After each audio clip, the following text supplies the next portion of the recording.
একটা ছোট গ্রাম ছিল পাহাড়ের পাদদেশে।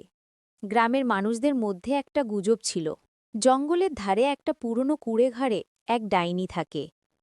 রাতে নাকি তার হাসির শব্দ শোনা যায়, আর ভোরে দেখা যায় আশেপাশের গাছপালাগুলো ঝলসে গেছে।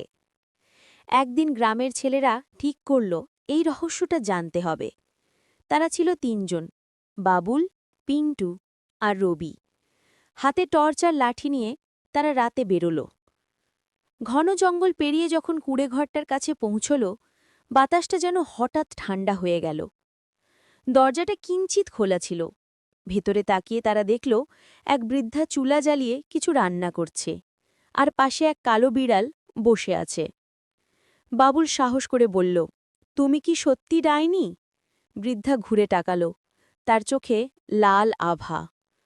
মুহূর্তের মধ্যে আগুনটা নেভে গেল, আর ঘর ভরে গেল ধোঁয়ায়। ছেলেরা ভয়ে দৌড়ে পালিয়ে গেল।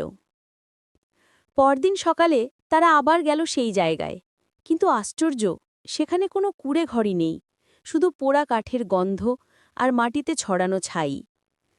তারপর থেকে কেউ আর সেই জঙ্গলে যায় না। তবে রাতের বেলা এখনও মাঝে মাঝে হাসির আওয়াজ ভেসে আসে, ঠিক সেই বৃদ্ধার মতো।